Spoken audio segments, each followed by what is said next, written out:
It's time for the Tech Mobility Show with Ken Chester. Ken is a veteran journalist who doesn't always color between the lines. So, here he is, the host with the electrified personality, Ken Chester. Real facts, real opinions, real talk. It's the Tech Mobility Show, your program for news, information, and perspective at the intersection of mobility and technology.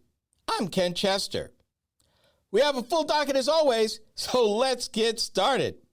On the docket, my review of the 2024 Toyota Crown Hybrid, truckers unite over low pay and poor working conditions, and utilities rush to shore up the power grid. To join the conversation, be it to ask a question, share an opinion, or even suggest a topic for future discussion, call or text the Tech Mobility Hotline. That number, 872-222-9793, or you can email the show directly, talk@techmobility.show. And that is talk@techmobility.show. Be sure to check us out on social media, which includes our YouTube channel. You can also listen to the show wherever you enjoy podcasts. From the Tech Mobility News Desk, traditional automakers have identified that the below $25,000 price point or market segment is a sweet spot or entry-level spot should be for new EVs.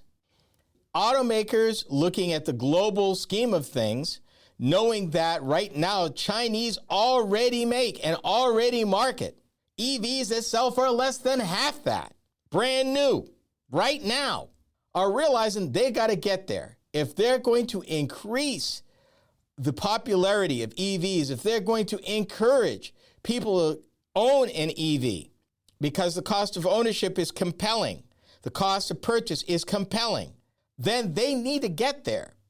And the automakers are looking at different ways of getting there. And of course, I'm going to pick on Jeep. Jeep is planning a sub $25,000 Renegade EV because they think they can sell as a company with all 14 of their nameplates, assuming they keep all 14, that's another story for another time, 1.5 million units in global sales. Now, the Stellantis CEO says that the sweet spot for affordable EVs is around $25,000. Jeep plans to undercut that price with an electric Renegade around 2027. Let me go a little further and say that the sweet spot for a new anything, gasoline or electric, is below $25,000. And how do I know? Chevrolet, about 2 to 3 years ago, decided on that plan. And so the Chevy Trax, which is their least expensive crossover, gasoline crossover, actually has a starting price of under $22,000. You go to Trailblazer, the next one, starts under $25,000. Brand new. And I can honestly say that even at those price points, these vehicles are not stripped. They're decently equipped. And obviously, the more you spend, the better equipped they are. Chevy figured out, from an EV crossover standpoint, the steps that basically built General Motors from over 100 years ago. You start inexpensively and you work up to the most expensive, and you give people the ability to step up with each new vehicle over time as their needs change. You may start, in the case of, starting out, a young couple or even a single. You might own a Trax. The next one, you might go to Trailblazer, or you might even consider an Equinox. From there, as your family grows, your next step may be a Blazer or even a Traverse. And then finally, in your older years and you've got all sorts of play toys and camping and the kids are grown, you got grandkids, you might be driving a Tahoe or even a Suburban. But Chevy has all those. But the important thing is, if you're going to attract people to your brand, you need a vehicle they can afford to buy. And the sooner that you can commit them to your brand, the more likely and the easier it is to keep them over the life of their purchases. Now, this is a dated number, but it's the only number I have, so I'll share it with you. They say on average, the average person in adulthood will own 8 vehicles in their lives. And back then, and this is probably 20, 25 years ago, they said that you would spend to purchase these 8 vehicles combined about $325,000. That was then. I know the numbers are higher now. But if you're looking at 8 vehicles over your adult life, on average, some more, some less, and I would say probably less now with the quality of vehicles being what they are, and the average age of vehicles being now at its highest at a little over 12 years, you might own less, and you might be paying more, but you're getting a lot more out of your vehicles. Jeep plans to sell 50% more vehicles globally by 2027 than they did in 2023. The brand also plans to concentrate more than half its annual production by 2027 in lower cost countries, up from 1/3 today. Let that sink in for a minute. What they just said in a nice way is they're going to build those vehicles overseas. They're going to build them in China. They're going to probably build them in Vietnam. And they may even build them in a country that doesn't yet have an infrastructure, but the price is low and they can influence construction. I'm torn about that. I really am. Because Jeep is an American brand. And while there are some Jeeps right now that are not built in the United States, I'm not liking the fact that a Jeep, particularly an entry-level Jeep, isn't built here. Because at one time, all Jeeps were built in the United States of America. I don't know how I feel about that, particularly since Volkswagen and their new SUV division, Scout Motors, is building from the ground up a brand new factory in South Carolina in America to build American-made SUVs that happen to be EVs in the United States. So I got to ask you, for you all that love Jeep, for you all that might even consider owning a Jeep EV that costs less than $25,000, does the potential of it not being made anywhere close, not even in North America, do anything for you that it doesn't matter? No, I won't buy it. Yes, I'm more likely to buy it if the price is right. Doesn't matter. That is a question I'm asking you. Feel free to drop me an email because I'd really like to hear from you. Jeep thinks it doesn't matter. I got a problem with that. I don't know. It's just some things that should never leave the country. And I think Jeep is one of them. The sub $25,000 electric vehicle, which will bear the recently discontinued Renegade name, is part of Jeep's efforts to go from covering 45% of the North American market to 85% by 2027. Should Jeep be a major market brand? Does it lose anything by chasing numbers and leaving behind perhaps its capabilities? Because really right now, not every Jeep is trail rated. Not every Jeep is all-wheel drive. Does that matter? To me, it kind of still does. Still kind of does. Jeep plans to have 13 plug-in models by 2027, some of which will be full EVs, while others will have range-extending and hybrid technology as part of a freedom of choice strategy. Gee, that's what Ford is using right now for their F-150, electric, hybrid, or gasoline. And if you go into the heavy end of the F-Series, diesel. One pillar of Jeep's game plan is to grow by producing more vehicles in lower-cost countries. It tends to get 57% of Jeeps from those countries in 2027 when it's aiming for 1.5 million global sales, up from about 1 million last year. You mean to tell me that made in Toledo doesn't mean anything to the Jeep faithful? Well, if you bought a Renegade, it didn't. If you bought a Cherokee, a later model Cherokee, it was made in the United States, but it was made in Belvidere, Illinois. Doesn't mean anything. I mean, we see this happen all the time with brands. You get a brand, and then they want to what they call brand extend. They want to take the brand and throw the name on all sorts of different things to try to get that aura of the brand on this other stuff. Is that what Jeep is doing here? Are these vehicles going to be capable like the Jeep name implies when you utter the 4-letter word? I don't know. Will Parkway even still be a thing in 10 years? Will they build anything in Toledo? That's another question. I don't know. But we will see as they go in their strategy. We'll see what the public has to say about it. Maybe they're right. Maybe I'm just old fogey. Maybe I'm out of step. We'll see. The all-new Toyota Crown is not an SUV, truck, or passenger car. Find out where it fits in. You are listening to the Tech Mobility Show.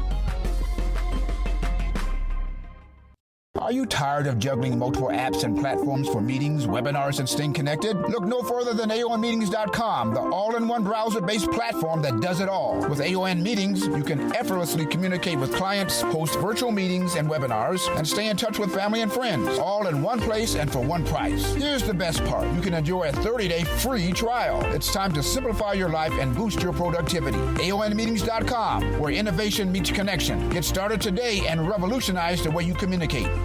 Social media is the main place to be these days, and we are no exception. I'm Ken Chester, the Tech Mobility Show. If you enjoy my program, then you will also enjoy my weekly Facebook videos. From my latest vehicle reviews to timely commentary of a variety of mobility and technology-related topics, these short features are designed to inform and delight you. Be sure to watch, like, and follow us on Facebook. You can find us by typing the Tech Mobility Show in the search bar. Be sure to subscribe to our Facebook page. Social media is the place to be these days, and we're no exception. I'm Ken Chester of the Tech Mobility Show. If you enjoy my program, then you will also enjoy my weekly Instagram videos. From the latest vehicle reviews to timely commentary on a variety of mobility and technology-related topics, these short features are designed to inform and delight you. Be sure to watch, like, and follow us on Instagram.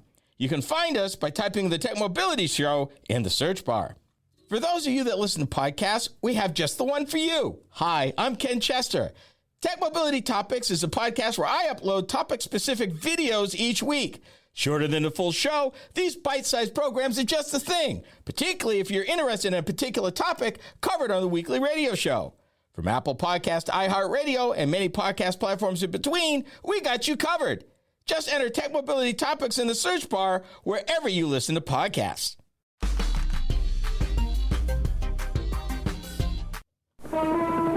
Introducing a Wonder Wagon. Wonder what it is. Introducing the new 1984 Toyota van. You'll wonder why no one ever thought of it before. I wonder if it's a car. I wonder if it's a van. It looks like nothing you've ever seen before. It can seat 7, sleep 4, or carry 1,500 pounds of apples. You can even get an ice maker. And 2 sunroofs. I know, it's a condominium. Make no mistake about it, the new Toyota van. Oh, what a feeling. Toyota. Yeah, when they said it looked like nothing you'd ever seen, they did not lie. It also had a funny engine configuration. The engine actually sat underneath the driver on its side. And they tried to correct, they went to a next generation called the Previa van, but it was a horrible experiment. It was both the Toyota fan and the Previa that followed it were woefully underpowered. And it was one of the few misses that Toyota had, and the van was one of them. Although they built a heck of a pickup truck back then, the small pickup truck, oh my goodness. And then the Corolla, which is the Corolla. Enough said. But I digress. We're here to talk about the Toyota Crown. Quite possibly one of the oldest continuously produced nameplates in the Toyota stable of models that you've likely never heard of. And here's an interesting aside.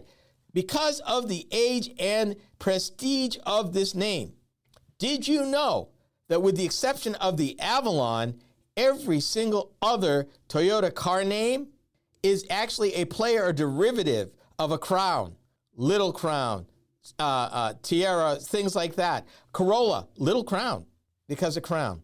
I did not know that until I did a little research for this. Said, oh yeah, that's right. To start at the beginning, the Toyota Crown is an automobile that's been produced by Toyota in Japan since 1955. Yes, I said 1955, 70 years ago. It is primarily a line of mid-sized luxury cars that is marketed as an upscale offering. The first generation Toyota Pet Crown was introduced in North America in August of 1957, with exports to the United States commencing in June of 1958. Fun fact, at the time the first 2 Crowns were introduced, Toyota arranged a publicity stunt to demonstrate the car's reliability by staging a coast-to-coast endurance run from Los Angeles to New York. A lot of auto manufacturers did that back in the 50s and 60s, unfortunately. What might be hard to believe now, considering Toyota's bulletproof reputation for dependability and reliability, is that the cars barely limped into Las Vegas before the automaker called the whole thing off. The cars weren't up to it back then. The Crown was sold in the United States from 1958 to 1973 as the first model Toyota exported to the country.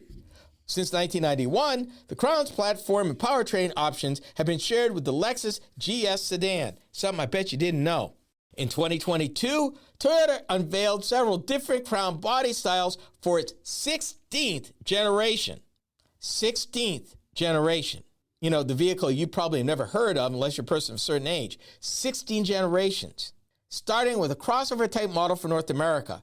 Starting with the 16th generation, Toyota made the Crown available around the world in every market it sells cars. Considering a reboot to the Crown nameplate, the nameplate returns to North America after a 50-year hiatus. The design of a crossover Crown was described as a combination between a full-size sedan and an SUV, with a sloping roof and conventional sedan trunk opening. Available in 3 trim levels, power for the Crown is produced by one of 2 gasoline-electric hybrid powertrains. The base model combines a 2.5-liter dynamic force 4-cylinder gasoline engine with 2 permanent magnet synchronous electric motors, one on each axle, and a nickel metal hydride battery pack. The base powertrain makes a total of 236 horsepower and 252 foot-pounds of torque. Energy is communicated to all 4 wheels via an electronically controlled, continuously variable automatic transmission.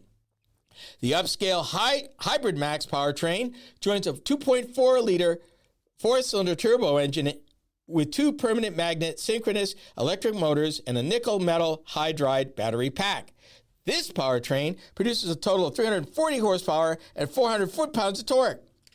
Energy is communicated through a direct shift 6-speed automatic transmission.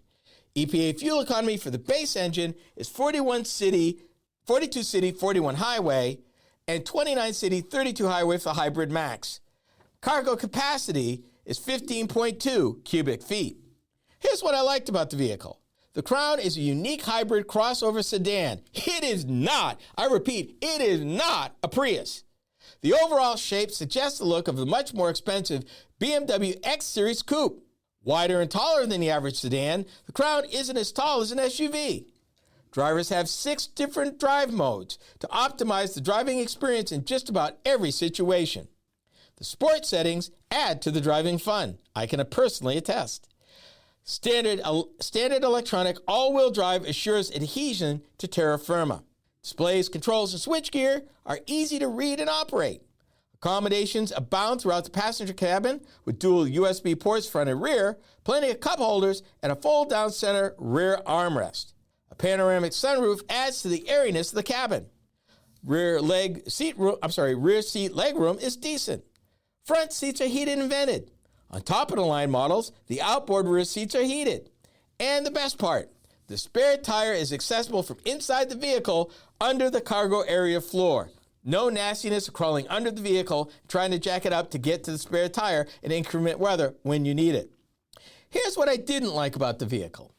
While the Crown literally bristles with a full complement of advanced driver assistance and safety features, I do contend at times that it borders on, and I quote, the nanny state, especially when it comes to the driver attention monitoring. It's aggravating. If I put my hand in a certain way and obscure where it's looking me in the face, I will get an error message saying, driver not detected, confer to the owner's manual, or sit up. Really? Sit up? Really? Sit up? Really? Got that message. I was not happy. The cabin floor, surprisingly, is not flat, and access to the rear doors or through the rear doors is snug due to smaller than expected door openings. As for the split folding rear seat, it didn't fold flat with the cargo area floor. The release for the seats is in the trunk, and the rear cargo access doesn't have an open release button. It's either dash mounted or key fob only. Not great if your hands are full and you're trying to search your pocket for the key. Finally, the Crown rides on 21-inch tires, which means a big expense when it comes time to replace them, and more than likely, your local tire dealer will have to special order these. Not a great thing if one gets damaged and you need one right away. So here's the bottom line. First and foremost, it's a Toyota. You can rest assured that you will get years of trouble-free motoring out of this vehicle. While I do have some concerns, it's more about the safety equipment overkill, most of which cannot be turned off, than the vehicle itself. If you want more than a sedan but less than an SUV, consider the Toyota Crown. The base manufacturer's suggested retail price for the 2024 Toyota Crown starts from $40,350 up to $53,370. Destination charges add $1,095. I enjoyed driving this car. I enjoyed the fact that it didn't look like anything else on the road. That is not a bad thing, particularly nowadays when it's so easy to blend in. And, the Crown has different derivatives that Toyota will be bringing to the North American marketplace, and I will be reporting on later because I've driven a different derivative of the Crown since I've reviewed this one. U.S. and Mexican truckers unite to protest poor working conditions in the oil patch. This is the Tech Mobility Show.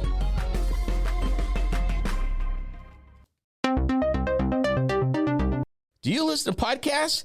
Seems that most people do. Hi, I'm Ken Chester, host of the Tech Mobility Show. If you've missed any of our weekly episodes on the radio, our podcast is a great way to listen. You can find the Tech Mobility Podcast just about anywhere you can enjoy podcasts. Be sure to follow us. From Apple Podcasts to iHeartRadio and many platforms in between, we are there. Just enter the Tech Mobility Podcast in the search bar wherever you listen to podcasts. Social media. It's the place to be, and we're no exception. Hi, I'm Ken Chester, host of the Tech Mobility Show. Several times a week, I post to TikTok several of the topics that I cover on my weekly radio show. It's another way to keep up on mobility, technology, news, and information. I've built quite a library of short videos for your viewing pleasure, so be sure to watch, like, and subscribe. That's the Tech Mobility Show on TikTok. Check it out.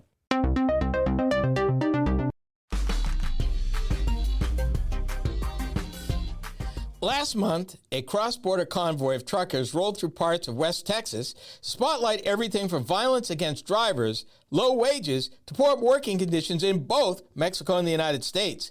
The truckers want fairness from the companies that they work for. This is Topic B. I was surprised when I came across this piece because until recently, I thought that if you had a CDL and you wanted to work in the Permian Basin, that it was some of the highest paid trucking you could get. This piece, a piece in the trucking industry, by the way, suggests different. And I was really, really surprised. I did not know. The convoy, a joint action between U.S.-based Truckers Movement for Justice and the Mexico-based United Mexican Carriers and the Binational Carriers Union, will consist of about 75 truckers from both sides of the border on a 150-mile trek from Odessa, Texas, through Kermit and Monahans, Texas. These organizations are fighting for the rights of drivers to organize and to negotiate collectively with trucking companies. In one word, what they're saying, they want justice. They're talking about justice for truck drivers. We carry the backs of the world on us, and these folks are truck drivers in the Permian Basin. The majority of drivers participating in this particular protest are owner-operators working in the oil fields of West Texas or Mexico-based B-1 visa drivers hauling goods in the United States. Let's be honest here, people. The plight of these drivers definitely impacts you. If you get anything, everything you got, from your groceries to the clothes on your back to the furniture in your home, was delivered by truck. And at some point, if it was made over the border in Mexico, or if it had parts that were Mexican made, then these drivers had a hand in getting those goods to you. These drivers, Permian Basin is one of the richest oil fields in North America, and they're pumping millions of gallons out of there. And the need for truckers down there continues to be great. So I guess the protection really is if you are a company trucker. But if you're an owner-operator, to my surprise, they're not getting the same kind of protections. Let me give an example.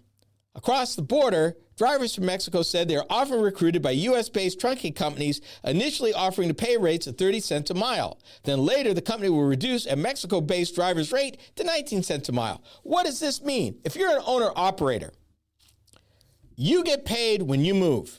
When you don't move, you don't get paid. You get paid by the mile. You get paid to move tonnage by the mile.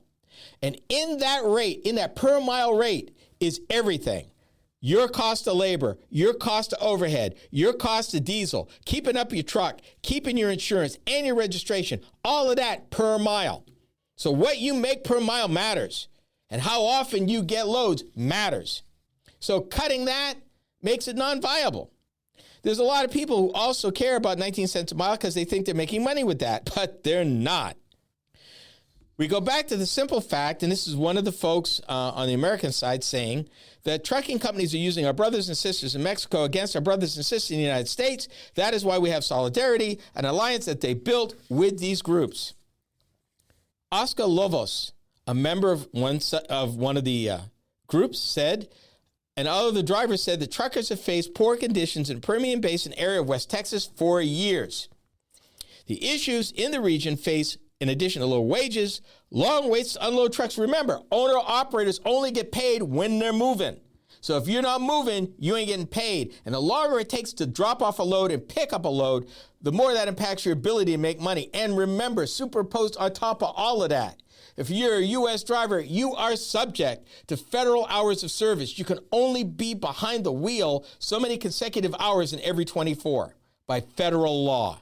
You don't have a choice. To companies that don't pay for fuel surcharges on top of everything else. Remember, all you get is what you get per mile. You got to carry all that expense. I've been in the oil field for over 11 years driving in the Permian Basin. The oil field has gone down tremendously. Inflation is going high. The price of oil is still high, but yet our wages are going lower and lower. This is Oscar Lovos. It seems like every month they're going to lower rates on us. We're barely surviving as it is. Also, being an oil field truck driver can be tough physically due to the condition of roads in the Permian Basin.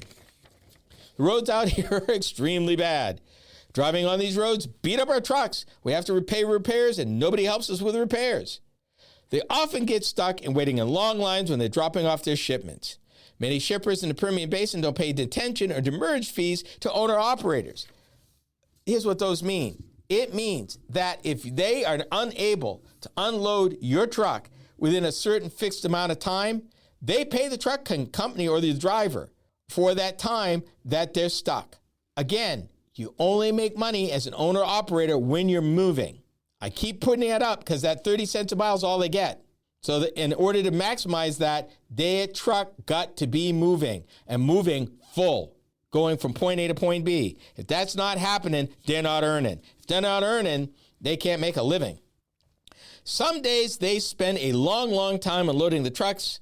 They use our trucks like a storage unit, like a warehouse. But if you're going to rent a warehouse to have your stuff, you get charged. But the company that hires us to carry, like, for example, the sand they use in fracking, are not paying the detention time. Let's even get into basic stuff. They demand restrooms that have air conditioning in them. And they don't even get a porta potty. Nothing. No. I mean, it's just common sense human stuff. And it's all over. You get, this article keeps going over and over this stuff. We don't get any respect. There are too many things involved in being a driver. We have to pay to be a truck driver, owner-operators. We pay the insurance, the stickers, license plates, everything. Everything's a lot of money, and we don't get that money back. And if that's not enough, across the border in Mexico, truck drivers face hijackings, theft, low wages, lack of adequate facilities, such as restrooms and rest areas. In Mexico, one of the biggest issues is no security for the drivers. Drivers are routinely beaten every day. There are trucks stolen from the drivers every day, and the National Guard and the federal government, as well as the state governments, do nothing to protect the drivers from assaults. Would you do this for a living, knowing this is what your future holds? And the reason why I'm leaving that silence is if they don't get the materials to pump the oil out of the basin, it doesn't get refined into gasoline and diesel fuel. If it doesn't get refined into gasoline and diesel fuel, price goes up at the pump, in your community, in your neighborhood, where you buy gas and diesel fuel, because most likely it's coming from the Permian Basin. If these folks ain't done right, you're paying the price when things like this happen. More than 65% of cargo robberies, and in the first 5 months of this year in Mexico, there were 700 cargo truck thefts, involved the use of violence. The lack of cargo security is why many Mexican truck drivers choose to get a visa and work in the U.S. Drivers get assaulted both from government police as well as criminals. It's not okay in Mexico. Coming from the Permian Basin, though, trucking back and forth. It's safety, folks, and it matters because you get stuff from all over North America, Canada, United States, and Mexico. And if the drivers aren't safe, the goods aren't safe. For EVs, Bitcoin mining, and data centers, the nation's utilities got to take on extreme weather. We are the Tech Mobility Show. To learn more about the Tech Mobility Show, start by visiting our website. Hi, I'm Ken Chester, host of the Tech Mobility Show. The website is a treasure trove of information about me and the show, as well as where to find it on the radio across the country. Keep up with the happenings at the Tech Mobility Show by visiting techmobility.show. That's techmobility.show. You can also drop us a line at talk@techmobility.show. Did you know that Tech Mobility has a YouTube channel? Hi, I'm Ken Chester, host of the Tech Mobility Show. Each week, I upload a few short videos of some of the hot topics that I cover during my weekly radio program. I've designed these videos to be informative and entertaining. It's another way to keep up on current mobility and technology news and information. Be sure to watch, like, and subscribe to my channel. That's the Tech Mobility Show on YouTube. Check it out. Are you tired of juggling multiple apps and platforms for meetings, webinars, and staying connected? Look no further than AONmeetings.com, the all-in-one browser-based platform that does it all. With AON Meetings, you can effortlessly communicate with clients, host virtual meetings and webinars, and stay in touch with family and friends, all in one place and for one price. Here's the best part. You can enjoy a 30-day free trial. It's time to simplify your life and boost your productivity. AONmeetings.com, where innovation meets connection. Get started today and revolutionize the way you communicate. Social media is the place to be these days, and we're no exception. I'm Ken Chester of the Tech Mobility Show. If you enjoy my program, then you will also enjoy my weekly Instagram videos. From the latest vehicle reviews to timely commentary on a variety of mobility and technology-related topics, these short features are designed to inform and delight you. Be sure to watch, like, and follow us on Instagram. You can find us by typing the Tech Mobility Show in the search bar.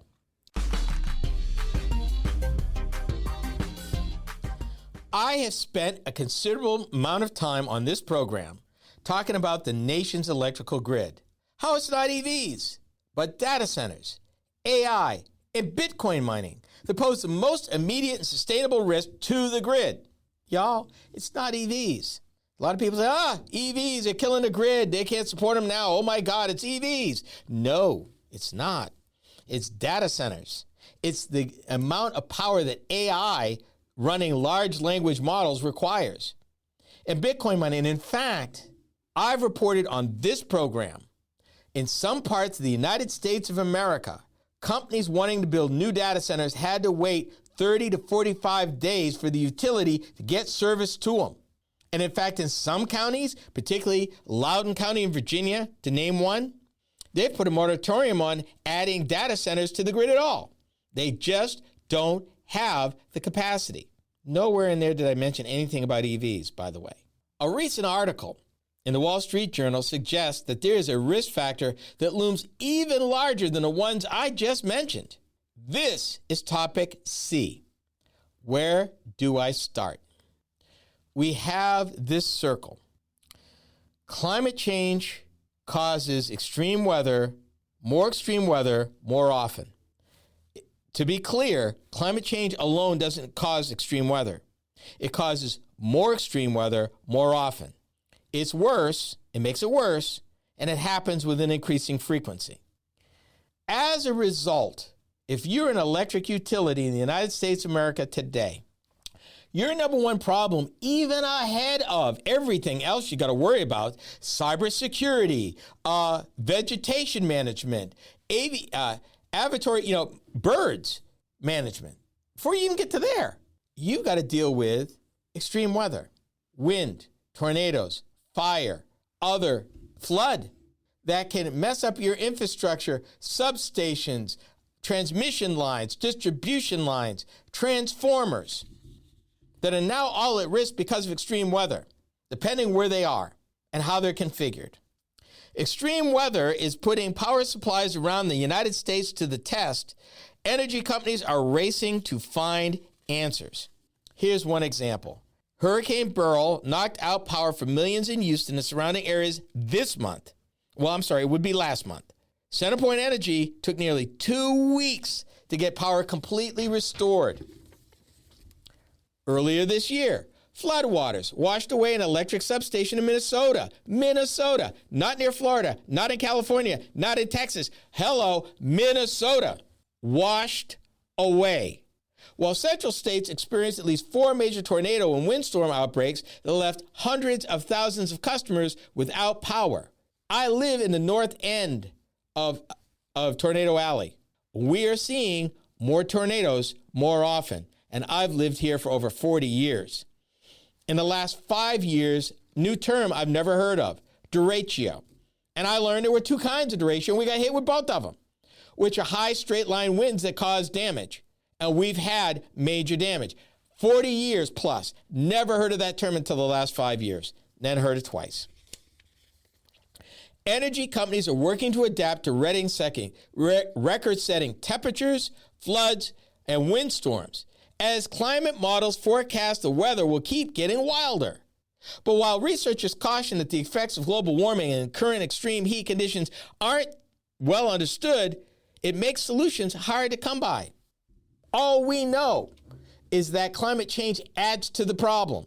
Doesn't cause a problem, but it does add to it in ways that they can't predict, and that's a problem. Because like so many other industries, the electrical grid, the electrical utility industry is a long lead time, long service time, capital-intensive business. They do planning that covers 10, 15, 20 years into the future, looking at their grid, looking at capital investments, looking at where they're going to put their money for maintenance and upgrades, looking where they need to expand capacity.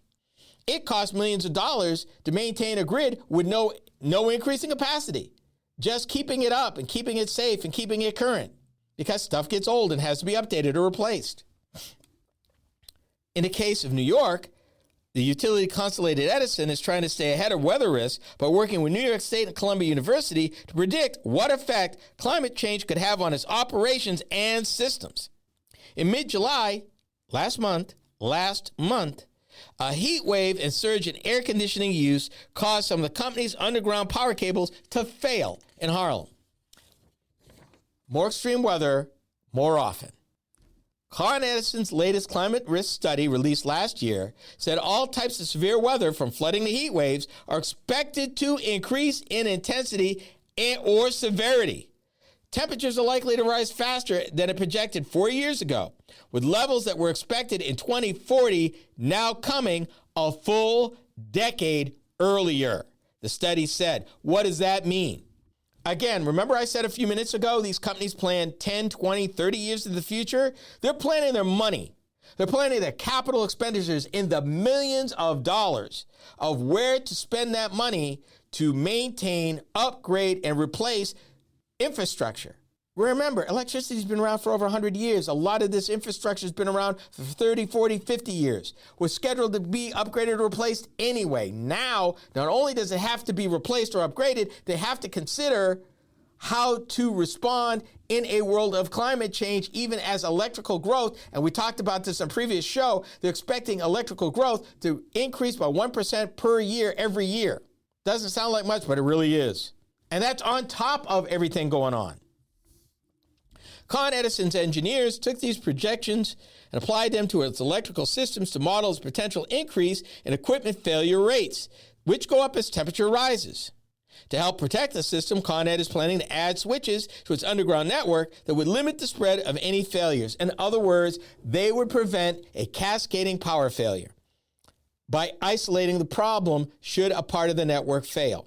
Think 1965 blackout, 1977 blackout, blackout in the 90s, cascading power failure, that when one part of it failed and the load switched to another line, overloaded that, it popped, failed, and kept cascading because it couldn't hold the sudden increased load.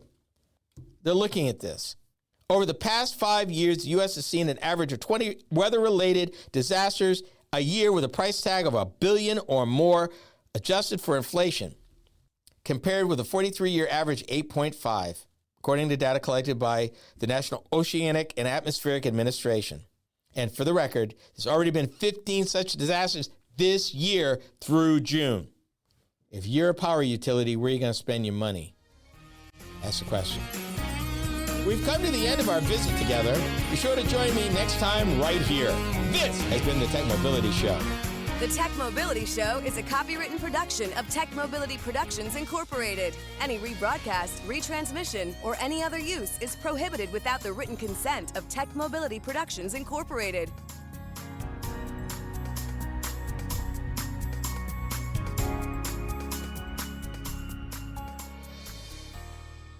For those of you that listen to podcasts, we have just the one for you. Hi, I'm Ken Chester. Tech Mobility Topics is a podcast where I upload topic-specific videos each week. Shorter than the full show, these bite-sized programs are just the thing, particularly if you're interested in a particular topic covered on the weekly radio show. From Apple Podcast, iHeartRadio, and many podcast platforms in between, we got you covered. Just enter Tech Mobility Topics in the search bar wherever you listen to podcasts. Social media. It's the place to be, and we're no exception. Hi, I'm Ken Chester, host of the Tech Mobility Show. Several times a week, I post to TikTok several of the topics that I cover on my weekly radio show. It's another way to keep up on mobility, technology, news, and information. I've built quite a library of short videos for your viewing pleasure, so be sure to watch, like, and subscribe. That's the Tech Mobility Show on TikTok. Check it out. To learn more about the Tech Mobility Show, start by visiting our website. Hi, I'm Ken Chester, host of the Tech Mobility Show. The website is a treasure trove of information about me and the show, as well as where to find it on the radio across the country. Keep up with the happenings at the Tech Mobility Show by visiting techmobility.show. That's techmobility.show. You can also drop us a line at talk@techmobility.show. Do you listen to podcasts? Seems that most people do. Hi, I'm Ken Chester, host of the Tech Mobility Show. If you missed any of our weekly episodes on the radio, our podcast is a great way to listen. You can find the Tech Mobility Podcast just about anywhere you can enjoy podcasts. Be sure to follow us. From Apple Podcasts, iHeartRadio, and many platforms in between, we are there. Just enter the Tech Mobility Podcast in the search bar wherever you listen to podcasts.